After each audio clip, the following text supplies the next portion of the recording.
नमस्कार, मैं राजनीतिक परिवार में पैदा हुआ। जब मैं छोटा सा था 1980 में प्रियंका और मैं घर में लेई बनाते थे, रात को निकलकर पोस्टर चिपकाते थे।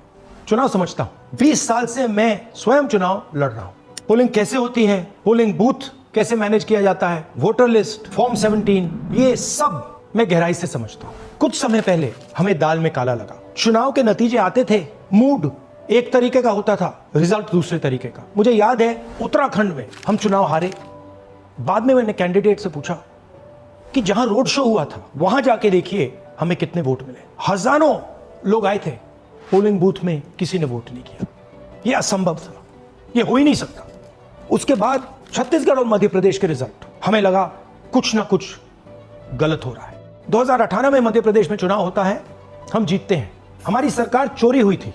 2023 में चुनाव होता है, मैंने अपने आंखों से भारत जोड़ो यात्रा में देखा, भयंकर एंटी इनकम्बेंसी, और हमें 65 सीट मिलते हैं। इम्पॉसिबल, हो ही नहीं सकता। और फिर महाराष्ट्र में पहली बार हमें सबूत मिला। विधानसभा और लोकसभा के बीच में जादू से नए वोटर आते हैं, और जहां भी इन नए वोटर्स ने वोट किया वहां वोट बीजेपी को गया। महाराष्ट्र चुनाव के बाद जब हमें डाउट हुआ, हमारे गठबंधन के सारे नेताओं ने प्रेस कॉन्फ्रेंस किए और हमने इलेक्शन कमीशन से कहा कि आप हमें वोटर लिस्ट दीजिए, वीडियो रिकॉर्डिंग दीजिए। इलेक्शन कमीशन ने मना किया। ना उन्होंने हमें वोटर लिस्ट दी और ना उन्होंने वीडियो रिकॉर्डिंग दी। डाउट हुआ, क्यों नहीं दे रहे, क्या कारण है? तो हमारे दिमाग में सवाल उठा, क्या इलेक्शन कमीशन बीजेपी की मदद कर रहा है?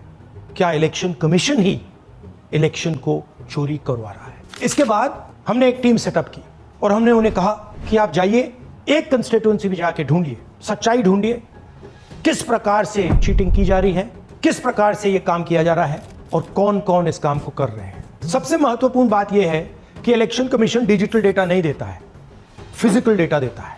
मतलब लाखों कागज में वोटर लिस्ट दे देगा, मगर डिजिटल वोटर लिस्ट किसी को कभी नहीं देता है। क्यों नहीं देता? कारण क्या है?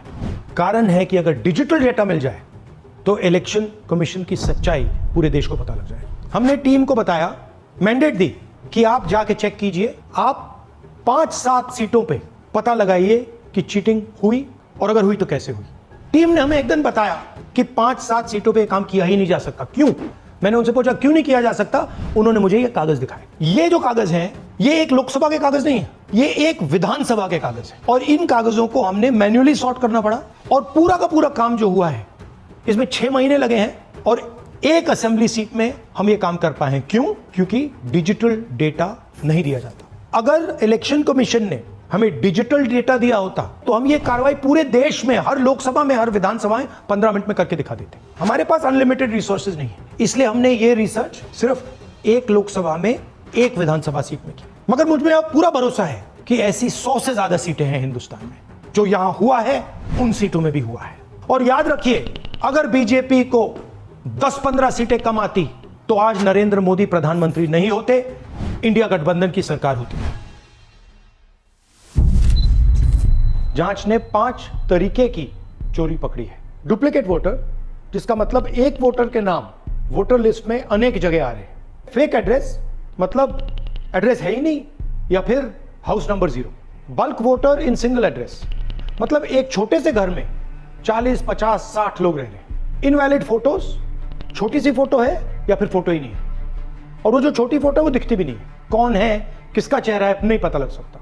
Misuse of form 6। Form 6 first time voters के लिए होती है, मतलब जिनकी एज 18-20 साल की हो, मगर वोटर लिस्ट में 90 साल के लोग फॉर्म 6 का प्रयोग कर रहे हैं। चुनाव में 6,50,000 वोटर थे, उसमें से 1 लाख चोरी के थे। अब मैं आपको 5 उदाहरण देता हूं। ये देखिए, गुरकीरत सिंह डांग, इसका नाम 4 अलग अलग बूथों पे आता है।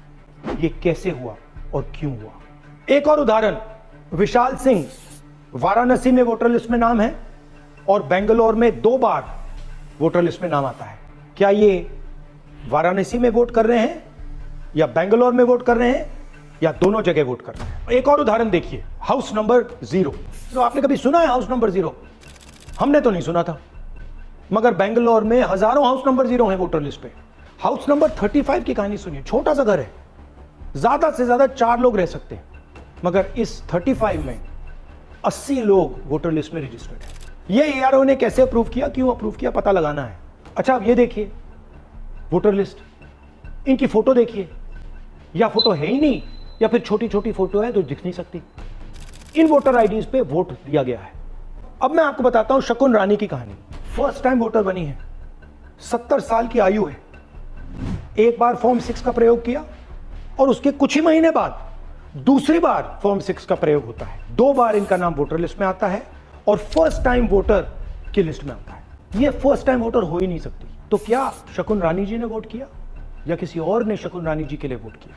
यही छुपाने के लिए CCTV का डेटा हमें नहीं दिया जा रहा है। और ये शकुन रानी जी अकेली नहीं है, ऐसे हजारों लोग हैं जिन्होंने फॉर्म 6 का प्रयोग करके 2-3 बार वोटर लिस्ट में नाम डाला है। हमने पहले इलेक्शन कमीशन से इलेक्ट्रॉनिक वोटर लिस्ट मांगी थी, CCTV फुटेज मांगी थी, उन्होंने अपना काम नहीं किया, हमें नहीं दिया। फिर हमने अपना इन्वेस्टिगेशन कराया, RTI भरे और हमारे पास डेटा आया। भाई और बहनों, सच्चाई यह है कि हिंदुस्तान में इलेक्शन कमीशन और बीजेपी मिलकर इलेक्शन चोरी कर रहे हैं। यह पूरा का पूरा सबूत ब्लैक एंड व्हाइट में आज हमने आपको दिया है। इलेक्शन कमीशन जानता है कि हमने उनकी चोरी पकड़ ली है, इसीलिए SIR आया है। यह SIR जो है इंस्टीट्यूशनलाइज चोरी है। इलेक्शन कमीशन खुलकर बिना डरे बीजेपी के साथ मिलकर चोरी कर रहा है।